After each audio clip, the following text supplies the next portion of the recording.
지금 예레미야가 하나님의 복음을 증거하며 다녔던 곳은 남유다입니다. 다윗과 솔로몬이 왕으로 다스렸던 이스라엘 나라는 이스라엘이라는 강국의 나라가 있었습니다. 주변 나라에서 조공을 바칠 정도로 든든하고 강한 나라였습니다. 그런데 솔로몬 임금 말년부터 갈라지기 시작하더니 솔로몬 다음 왕부터는 하나였던 이스라엘이 남유다와 북이스라엘로 나뉘어지게 됩니다. 예레미야는 남유다에서 하나님의 복음을 전파하였던 선지자였습니다. 그리고 남유다 역시 지금과 같이 죄악이 가득한 시대였습니다. 이렇게 분단 국가에서 하나님의 복음을 전하며 백성들을 회개시켰던 선지자들이 엘리야, 이사야, 예레미야, 엘리사 같은 선지서에 나오는 선지자들입니다. 그래서 선지서들을 보면 850대 1의 전투에서 승리하기도 하고 3년 6개월 동안 비가 내리지 않았던 나라에 비가 쏟아지는 역사를 이루기도 하고 온 나라의 백성들과 임금들까지 회개를 시키는 많은 일들을 우리가 보기도 합니다.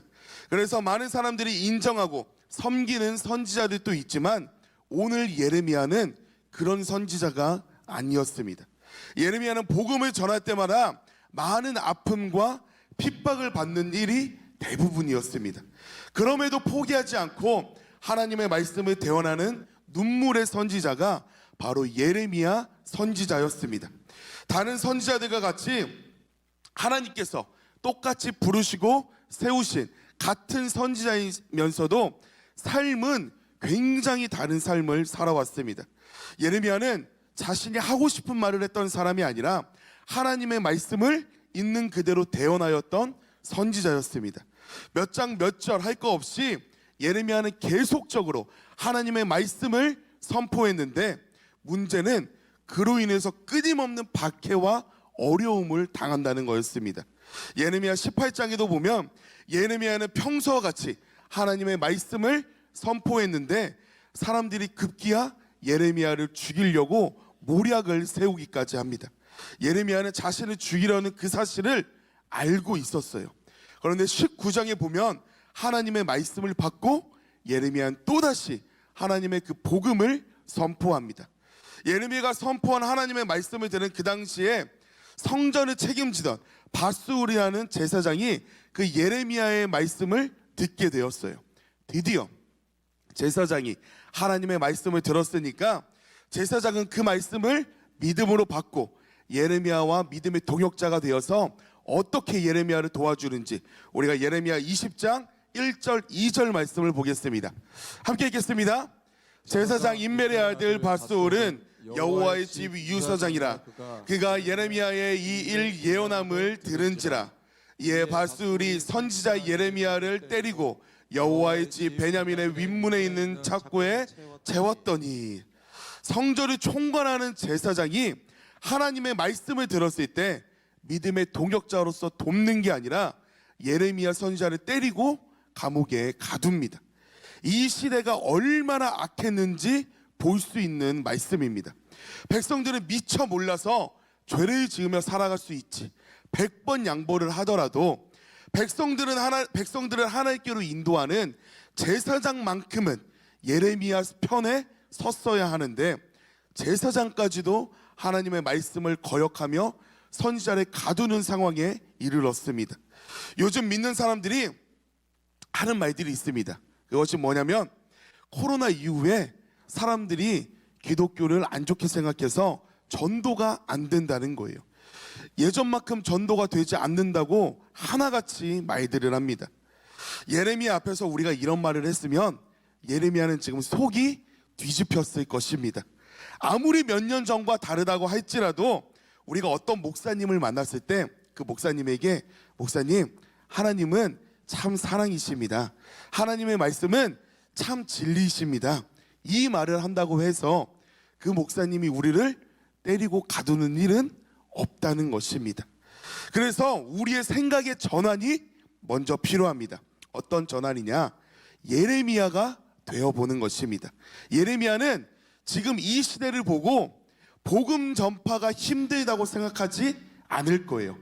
야, 정말 복음 전하기 좋은 시대다.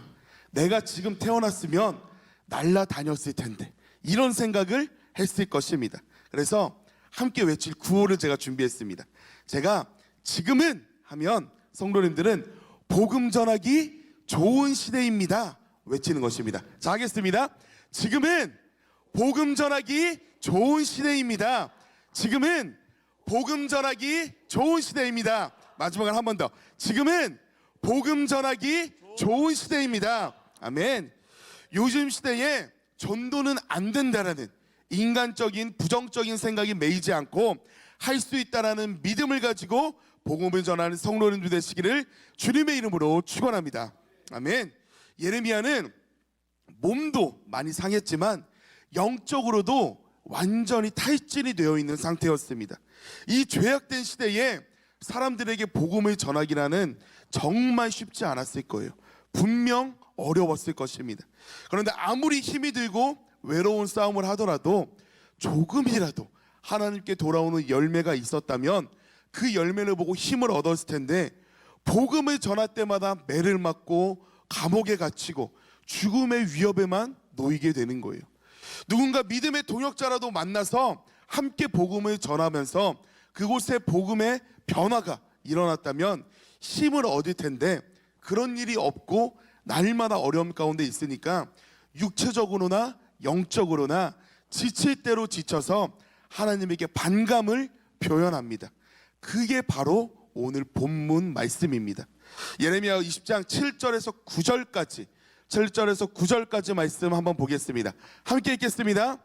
여호와여, 주께서 나를 권유하심으로 내가 그 권유를 받았사오며 주께서 나보다 강하사 이기셨으므로 내가 조롱거리가 되니 사람마다 종이토록 나를 조롱하느니이다. 대저 내가 말할 때마다 외치며 강포와 멸망을 부르짖으오니 여호와의 말씀으로 하여 내가 종일토록 치욕과 모욕거리가 됨이니이다. 내가 다시는 여호와를 선포하지 아니하며 그 이름으로 말하지 아니하리라 하면 나의 중심이 불붙는 것 같아서 골수에 사무치니 답답하여 견딜 수 없나이다. 아멘. 쉽게 말하면 이겁니다. 하나님, 제가 어수룩하게도 하나님의 꾀임에 넘어갔습니다. 하나님이 저보다 강하셔서 주님의 꾀임에 제가 말려들고 말았습니다. 그래서 사람들이 날마다 저를 조롱합니다. 제가 하나님의 말씀을 대언할 때마다 종일토록 사람들은 저를 모욕하고 조롱합니다. 하나님이 배신했다고 지금 토로하는 것입니다. 예레미야는 지금 하나님에게, 하나님, 저를 부르실 때에 모태에서 짓기 전부터 저를 알고 계셨고 태에서 나오기 전부터 저를 구별하여서 열방의 선지자로 세우겠다고 말씀하셨잖아요. 그런데 제가 왜 어려움 당하는데 하나님 저 도와주지 않으세요? 왜 저 사람들 구원해 주지 않으세요? 왜 저 모른 척 하세요? 하면서 하나님에게 따지고 있는 것입니다. 우리의 신앙도, 우리의 삶도 마찬가지입니다. 늘 엘리야와 엘리사처럼 탄탄대로를 걷지는 못합니다. 오히려 더 많은 경우에 예레미야 같은 고난의 길을 우리가 걷기도 합니다. 그러나 그럼에도 불구하고 우리는 복음 앞에서 침묵하지 말아야 할 줄 믿습니다. 내가 지금 힘들다고 주저앉고 주님을 떠나는 것이 아니라 예레미야 선지자처럼 아플 때 울면서라도 주님을 찾는 것, 이것이 진정한 경건과 사랑의 능력인 줄 믿습니다. 아멘. 너무나 힘이 들어서 하나님께 마음이 묶인 예레미야는 스스로 내가 다시는 하나님을 선포하지 않으며 그 이름을 입 밖에도 내지 않겠다, 이렇게 내가 결심을 하면 마음이 또 불붙는 것 같아서 뼛속까지 사무치니 답답하여 견딜 수가 없다고 하나님께 고백합니다. 복음을 전할 때마다 사람들에게 욕을 듣고 매를 맞고 감옥에 갇히고 죽을 위기에 처합니다. 그러면 복음을 전하지 않으면 세상 편하게 살 수 있을 거라고 생각할 수 있는데, 진짜 안전하려고 내가 마음을 먹으니까 마음이 불붙는 것 같아서 괴롭다고 지금 말하고 있는 것입니다.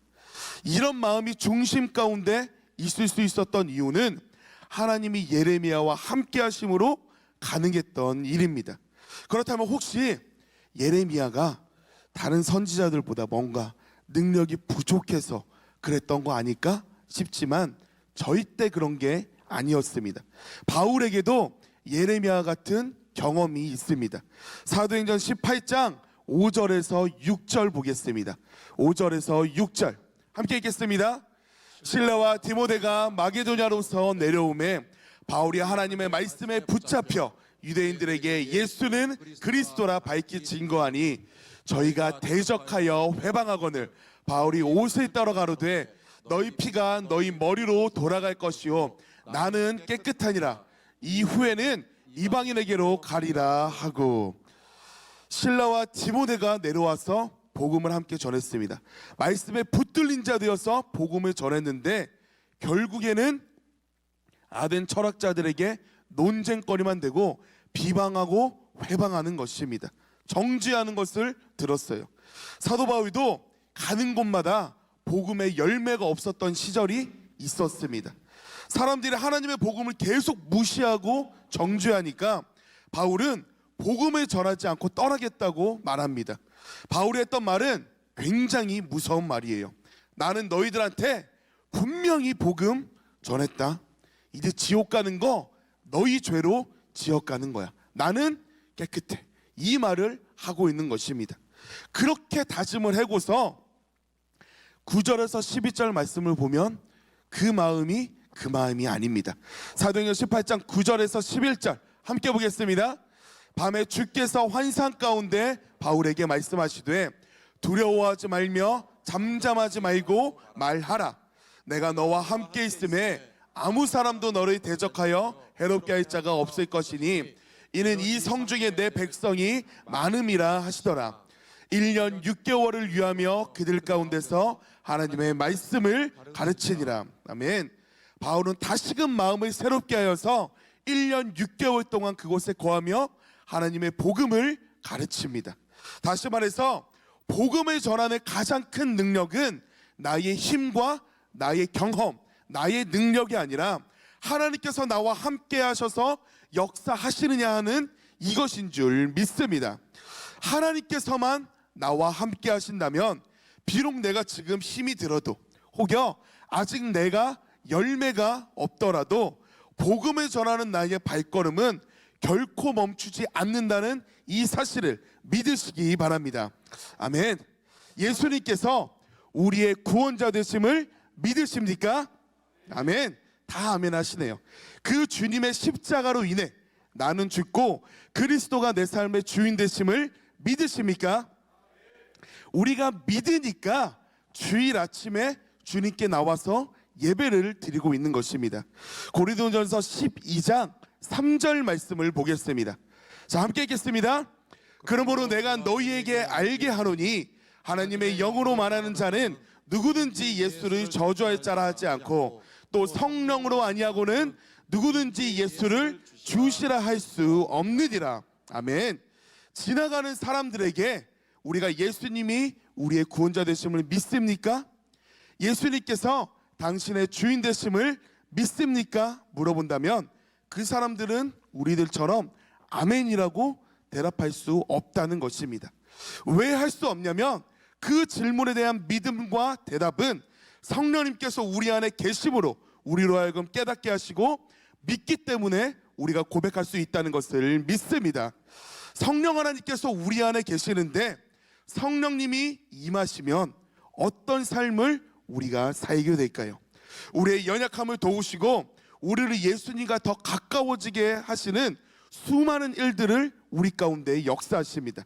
성령님이 임하시면 능력이 나타나서 모든 것이 가능케 되지만 즉시로 하게 되는 일이 있습니다.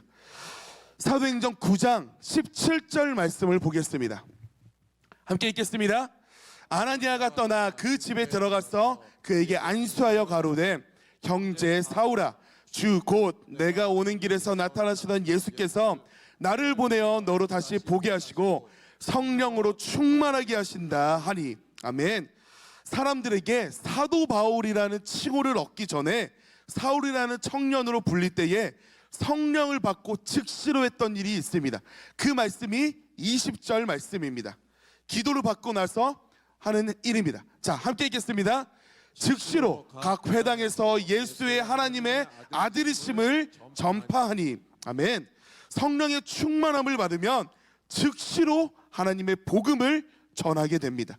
사도 바울은 하나님은 믿었지만 예수님의 하나님의 아들 되심을 믿지 않았던 거예요. 그래서 자신은 유대교로서 예수 그리스도가 그리스도 되심을 부정하며 예수님을 믿는 사람들을 정죄했던 것입니다. 그런데 성령의 충만함을 받으니까 자신이 지금까지 잘못 행했던 모든 일을 회개하고 즉시로 하나님의 복음을 전하게 됩니다. 한 구절 더 보겠습니다. 사도행전 2장 4절 말씀입니다. 함께 읽겠습니다. 저희가 다 성령의 충만함을 받고 성령의 말하게 하심을 따라 다른 방언으로 말하기를 시작하니라. 아멘. 베드로가 성령의 충만함을 받은 후에 한 첫 번째 행동이 무엇인지 보겠습니다. 지금은 마가다락방에서 사람들이 성령의 충만함을 받았다고 말씀했습니다. 14절 말씀입니다. 함께 읽겠습니다. 베드로가 11사도와 같이 서서 소리를 높여 가로되 유대인들과 예루살렘에 사는 모든 사람들아, 이 일을 너희로 알게 할 것이니 내 말에 귀를 기울이라. 아멘. 모든 사람들 앞에서 담대하게 복음을 선포합니다. 이게 바로 성령의 사람들이 살아가는 모습인 줄 믿습니다. 아멘. 예수님께서 이 땅에 오신 이유는 기적을 행하기 위해서 이 땅에 오신 게 아닙니다. 그러니까 많은 기적을 행하셨지만 예수님께서 이거 봐봐, 나 병든 사람 고칠 수 있다, 나 바다 위도 걸을 수 있다, 나 어린아이 도시락으로 5,000명도 먹일 수 있다, 이거 봐, 내 능력 엄청 뛰어나지, 너는 이런 거 처음 보지, 이러려고 오신 게 아니라는 것입니다. 예수님께서 공생애를 시작하시는데 무엇을 전하시는지 마태복음 4장 17절 말씀을 보겠습니다. 함께 읽겠습니다.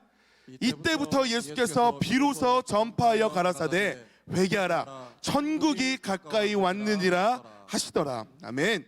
이때부터 비로소 전파하신다는 건 예수님의 공생애가 시작되는 그 순간입니다.